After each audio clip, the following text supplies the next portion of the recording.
Assalamualaikum warahmatullahi wabarakatuh. Salam sejahtera, salam, Om Swastiastu, Namo Buddhaya, salam kebajikan, Rahayu. Halo sahabat Allah dimanapun Anda berada, hari ini saya berkunjung ke Bhinneka Farm, tepatnya di Ampel, Boyolali. Hari ini kita akan belajar bareng bagaimana berusaha di bidang peternakan, utamanya di ternak kambing. Hari ini kita akan ngobrol bareng bersama ownernya, yaitu Bapak Mario, yang ya mungkin sahabat-sahabat dengar ya bagaimana suara kambing yang cukup banyak ini sahabat-sahabat. Jumlah populasi kambing di sini adalah 1.500 kambing sahabat-sahabat. Nah, namun sebelumnya buat sahabat-sahabat semuanya jangan lupa untuk like, komen, share, dan subscribe channel ini agar terus berkembang dan bisa menebarkan kebermanfaatan dimanapun dan sekecil apapun. Simak keseruannya sahabat-sahabat.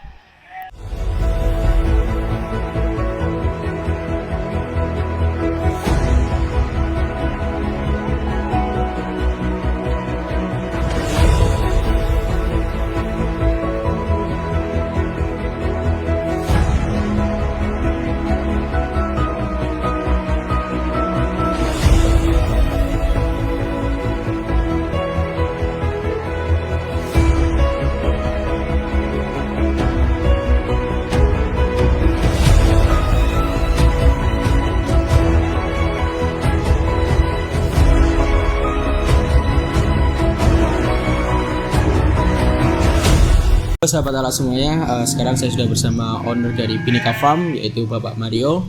Hari ini kita akan berbincang mengenai bagaimana perjalanan Bapak mengenai dengan mengelola usaha ini, mengawali usaha ini. Mungkin dari sahabat-sahabat ini Bapak banyak yang tanya nih, Pak Mario tuh dulunya di mana, terus awal usahanya apa, mungkin pekerjaannya sehingga sekarang di peternakan sendiri Bapak.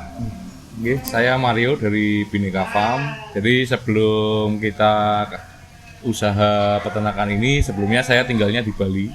Itu bekerja di bidang mechanical electrical di bidang air minum. Kemudian setelah ada COVID-19, akhirnya saya pulang ke tempat istri, ke tempat lahir istri. Akhirnya buat peternakan ini untuk pekerjaan utama saat ini. Oke Bapak. Jadi Bapak mengawali usaha ini sejak adanya pandemi seperti itu Pak? Jadi tahun 2000 kita mulai bangun itu 2021. Jadi saya sempat vakum dulu itu sekitar 1,5 tahun. Kemudian diputuskan untuk bangun kandang buat peternakan ini. Oke. Nah Bapak, dari pekerjaan lama Bapak dengan sekarang kan memang mungkin bisa dikatakan tidak relevan kan gitu, dari mekanik terus sekarang di peternakan. Nah itu apa yang membuat Bapak melihat potensi di peternakan sendiri Bapak? Ya karena awalnya itu terlalu lama nganggur ya, terutama terlalu nganggur di desa. Kemudian potensi yang bisa kita kembangkan mungkin pertanian sama peternakan. Dan saya lebih milihnya ke jalur peternakan. Jadi kalau diomong terpaksa ya ada terpaksa, karena saya pribadi ini hidupnya di desa Ulut Sewu ini akhirnya bingung karena kelamaan nganggur. Diputuskan kita buat itu peternakan. Jadi kalau awal mulanya dari mana ya? Awal mulanya karena posisi awal nganggur, kita harus nyari peluang kesempatan yang bisa untuk harian, terutama yang dari desa itu apa yang kita bisa kembangkan. Oke baik. Nah Bapak, untuk sebelum Bapak melakukan transisi nih dari usaha, dari pekerjaan yang pertama dan kedua, nah ini apakah masih Bapak menekuni juga bidang di mekanik tadi? Apakah fokus di peternakan ini Bapak? Jadi kalau saya ini fokusnya langsung di peternakan, karena saya begitu ada COVID-19, saya di Bali itu langsung istilahnya non-job lah, karena kebanyakan masang di PDAM, di hotel, dan di bidang air minum. Begitu COVID, kondisi di Bali pariwisatanya sepi, jadi ya mau nggak mau kita langsung buat peternakan itu untuk jadi yang utama. Oke, jadi Bapak langsung fokus untuk di bidang peternakan sendiri. Nah ini Bapak, ini cukup menarik nih buat sahabat-sahabat juga untuk pemula-pemula seperti saya dan yang lainnya juga. Ini ketika kita meniti usaha kan nggak langsung berjalan sebesar ini Bapak ya kan. Mungkin perjalanan Bapak seperti apa dari awal mengawal usaha ini Bapak? Iya, yang pertama saya juga pemula ya. Jadi kalau mulai ngisi itu 2022 Januari. Jadi kita masih setahun lebih sedikit. Awalnya kita itu populasi 300 nih, tapi ngisinya juga bertahap. Cuma ya kendalanya banyak. Jadi kalau saya ini terus terang awal-awal itu lebih ke segmen pasarnya dulu. Melihat kondisi pasar, target marketingnya. Apakah ini pasarnya ada atau enggak? Jadi Kalau awal lebih ke sana. Jadi kalau untuk pelihara untuk apa sih bagi saya sih bisa dipelajari. Ya meskipun kematian awal pasti banyak, istilahnya masih brutal gratul, masih baru. Tapi kalau saya lihat kalau pasarnya, segmen pasarnya, marketnya ada itu pasti semua orang pasti menekuni. Oh iya Pak. Nah ini Pak Mario, kan kita melihat bagaimana di peternakan itu juga butuh basic ilmu sendiri Bapak. Nah ketika Bapak menekuni usaha ini, itu Bapak belajar dari mana Bapak? Ya kalau saya sih belajarnya ya keliling. Jadi memang dari awal saya udah istilahnya udah saya mantepin lah untuk bidang peternakan. Saya keliling ada ke tempat saudara di daerah Gondang sini, di Ampel juga, ke tetangga-tetangga. Saya juga main ke peternakan ada di Jombang, Bogor, Jogja. Jadi tetap survei dulu. Iya. Kalau saya soalnya basicnya sama sekali tidak di bidang peternakan, dari kecil belum pernah berternak sama sekali, belum pernah. Ini baru beginning ya Pak jadi ya. Ini baru mulai, tapi ya karena kalau saya kan ternaknya ini sebagai pekerjaan utama, jadi harus saya fokusi benar-benar. Iya Pak. Oke Bapak, untuk jenis kambingnya sendiri Bapak. Nah ini kan penentuan komoditas kambing sendiri kan itu perlu melihat kondisi dan yang lainnya. Nah untuk yang hari ini di Bhinneka Farm sendiri apa Bapak jenis kambingnya? Jadi kalau di Bhinneka Farm ini kita peliharanya kan mungkin orang nyebutnya kambing, kita lebih spesifiknya domba ya. Jadi kita domba ini ada domba lokal, domba dorper, ada cross Texel. Jadi kenapa kok saya milihnya persilangan untuk breeding ya? Untuk breeding kita ada persilangan istilahnya genetik terhadap lokal ya, karena kalau kita farm ini kan kita ada tenaga kerja, terus kita pakannya juga nggak murni rumput-rumputan, kita ada konsentrat. Jadi kita supaya efisien itu kita pejantannya pakai yang genetik. Jadi mungkin bedanya antara farm dengan masyarakat. Jadi kalau masyarakat itu kan istilahnya tenaganya nggak dihitung, pakannya juga istilahnya nggak dihitung, gratis lah. Tapi kalau saya di sini ini pegawai dihitung, artinya tenaga dihitung, pakan juga cost-nya dihitung. Jadi efisiennya itu pakai domba-domba yang bergenetik. Selain kita juga ada yang untuk segmen potong itu lokal, jadi kita ada penggemukan, fattening, itu masuknya ke sate-sate. Oke.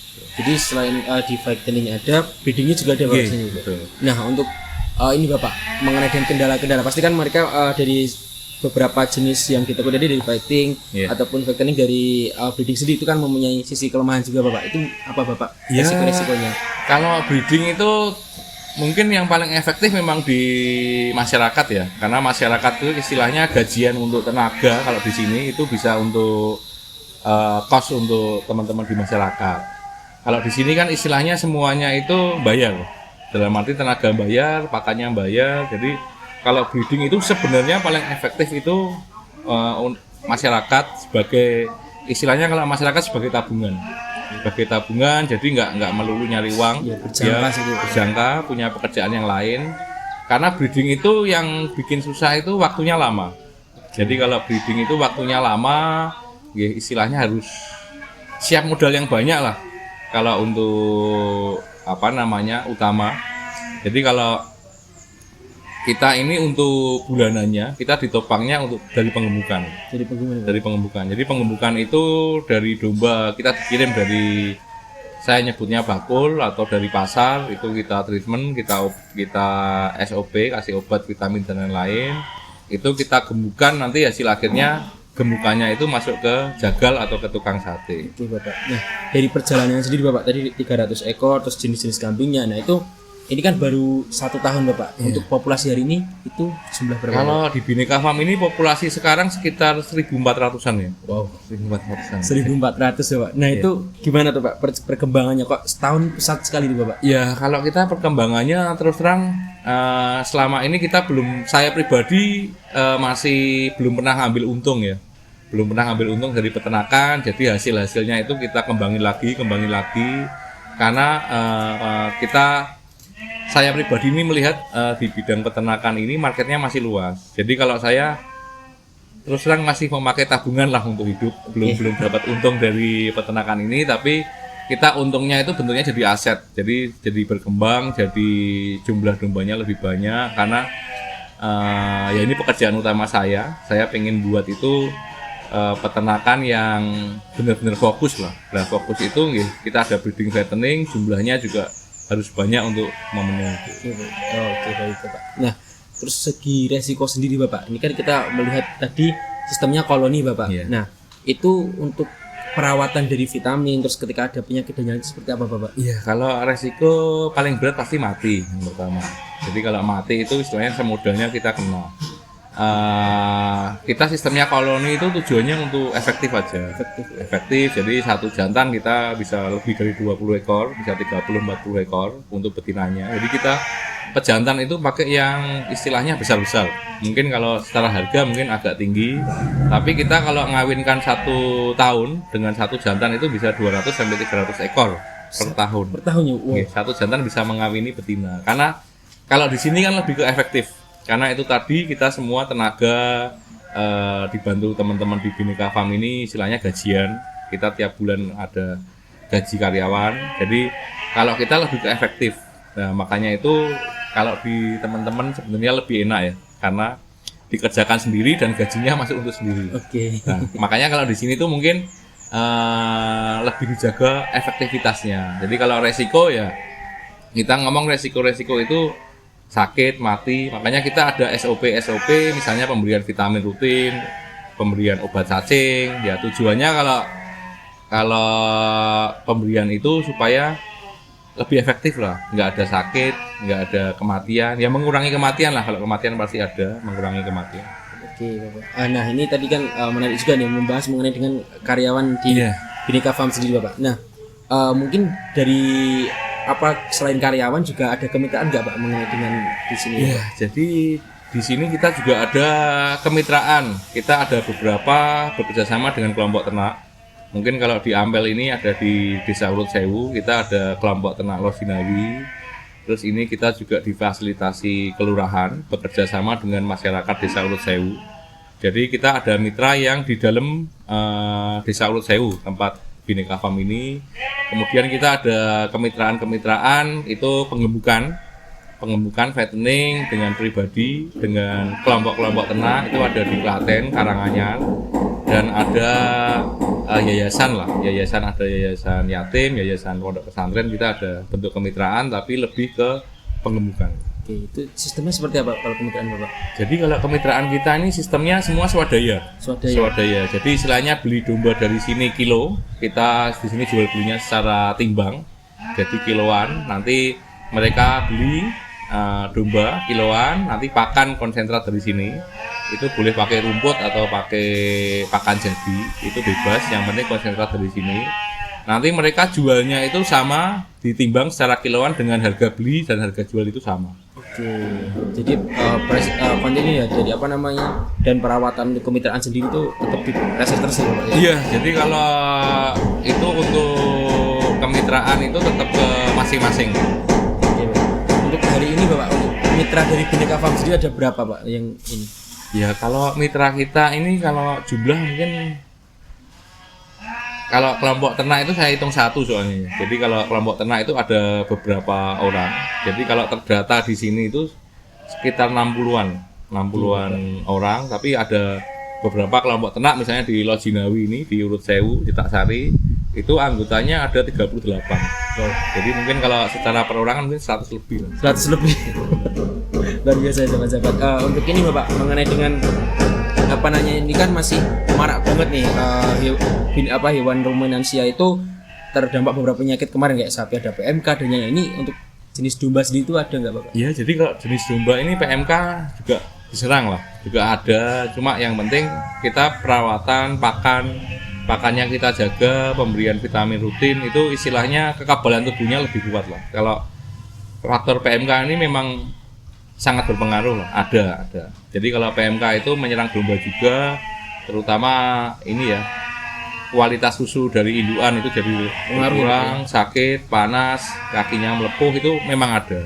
Cuma kita kembalinya ya nggak usah panik, karena kalau di sini kita menjaga itu dipakan sama vitamin. Pakan sama vitamin. Nah ini menarik juga nih Bapak. Untuk konsentratnya sendiri, Bapak itu komposisinya mix sendiri atau beli jadi dan lainnya Pak? Iya, jadi kalau untuk konsentrat kita ini nge-mix sendiri. Jadi kita lebih yakin kalau kita ini buat sendiri. Karena kita jumlahnya juga banyak. Ya bukannya gimana kita buat itu yang terbaik. Karena mungkin bedanya kalau di sini tuh hitungannya terus terang aja kita udah menyiapkan modal lah. Jadi kita pakan itu lebih mahal nggak apa-apa. Tujuannya yang kita hitung itu waktu. Jadi ya. supaya panennya itu lebih cepat, waktunya lebih cepat. Makanya kita mungkin istilahnya udah disiapin modal lah. Jadi mungkin beda sama yang lain. Oke Bapak. Nah ini mungkin sahabat-sahabat juga pengen tahu Bapak, pengen tahu nih mengenai dengan komposisi pakannya. Ini kan tadi saya lihat juga keliling-keliling, dombanya gemuk-gemuk, sehat-sehat, dan ini komposisi sentratnya sendiri Bapak itu. Jadi kalau komposisi sentrat sih sebenarnya tergantung dari masing-masing peternak. Jadi kuncinya kan secara teori ya itu ada unsur karbohidrat, ada unsur protein, ada serat. Jadi kalau misalnya kalau peternak-peternak masyarakat itu kan kebanyakannya serat. Baik, Pak Mario, mengenai dengan komposisi pakan sendiri ataupun konsentrat sendiri, mungkin dari sahabat-sahabat banyak yang bertanya nih, apa sih rahasia dari Bhinneka Farm sehingga dombanya gemuk-gemuk, sehat-sehat dan yang lainnya Pak? Iya, jadi kalau dari segi konsentrat itu sebenarnya masing-masing sih, karena baliknya ke masing-masing peternak sendiri. Terutama ya kita ngomong modal, pola pakan di kandang masing-masing. Jadi kalau dari pakan tuh intinya kan ada karbohidrat, protein dan serat. Jadi kalau mungkin peternak tradisional itu lebih banyak seratnya. Seratnya itu misalnya hijauan, rumput, rumput susruk, rumput bawah itu kan lebih ke serat. Meskipun itu ada protein dan karbohidratnya. Jadi kalau kita itu karena ya skala besar dan kita kalau untuk full hijauan itu pasti jumlahnya banyak. Jadi kalau kita lebih ke karbohidrat, misalnya karbohidrat itu ada jagung kita pakai, gaplek, terus ada tepung roti, polar, itu misalnya dari segi karbohidrat. Kalau protein kita ada pakai bungkil kacang kedelai, bungkil kopra, CGF. CGF itu corn gluten feed, itu turunan dari jagung. Kita full fat soya itu dari kedelai. Sedangkan kalau serat kita pakainya rumput. Jadi kalau untuk pola pakan konsentrat ini pasti beda-beda. Ya itu tergantung nanti mau breeding, fattening atau untuk apa itu yang tahu nanti dari teman-teman peternak sendiri. Jadi nggak bisa disamakin antara di sini sama di tempat lain karena mungkin variabel cost yang lain itu beda-beda. Iya, betul. Nah itu tadi untuk mixnya kan Bapak sendiri nih. Iya. Nah itu awalnya belajar di mana Pak? Kan kita lihat tadi Bapak cerita bahwasanya pekerjaan sebelumnya di mekanik, terus jadi breeder atau peternak sendiri. Untuk ini untuk mix dari konsentrat sendiri itu belajar di mana? Ya, jadi kalau saya ini kan memang pekerjaan utama ya. Jadi kalau saya itu terus belajar, ya tujuannya saya memang awalnya memang nggak tahu sama sekali. Tapi kita tetap, saya pribadi itu belajar. Lah itu kita belajarnya dari mana-mana sih Mas. Jadi dari Google, dari internet. Saya ikut beberapa pelatihan juga sebagai dasar-dasar saya. Tapi kalau menurut saya itu lebih ke niatnya kita sih. Jadi kalau kita niatnya memang ini usaha ini kita niati, pasti kita belajar itu seneng. Iya betul. Meskipun saya istilahnya sekolah dulu nggak suka belajar, tapi begitu usaha ini kita ada seneng dan ada tanggung jawab terhadap keluarga, pasti kita bakal keluar sendiri kok. Bakal keluar sendiri itu belajarnya semangat mencari tahu sendiri lah, itu mungkin tiap orang beda-beda caranya, tapi saya yakin kalau usaha itu seneng diniati itu pasti nggak ada kendala untuk belajar. Oke, Pak. Nah Bapak untuk mohon maaf nih untuk omset sendiri Bapak, mungkin diberikan bocoran nih buat sahabat-sahabat tak langsung. Ya kalau omset sih kita ngomong ya lumayan lah, kita ngomong ratusan juta lah per bulan. Wow. Cuma kita memang kebanyakan kan ke segmen potong, ke mitra. Jadi kalau diomong untung itu ya sedikit. Untung itu sedikit, cuma kita biar sama-sama jalan dengan mitra. Makanya kita ini lebih ke populasi, kuantitas. Jadi kalau ternak buat saya ini, kalau ngomongin untungnya nggak besar. Cuma saya ada kepastiannya untuk segmen sate. Itu biasanya untungnya nggak besar, makanya kita lebih ke populasi. Jadi kalau teman-teman sering lihat di YouTube itu untungnya besar, sekian itu kalau saya nggak cocok sih. Cuma omset kan Pak ya? Iya, cuma omset. Kan? Kalau omset mungkin ya besar. Venue gitu. Jadi mungkin kita jual domba 1,4, untungnya cuma 50, 60 ribu atau 100 ribu, paling seperti itu. Kalau untungnya banyak sih enggak. Oke, Bapak. Untuk ini sendiri Bapak apa namanya per bulan ini dari Bhinneka Farm apa namanya kan menjual sekitar berapa domba ini Bapak?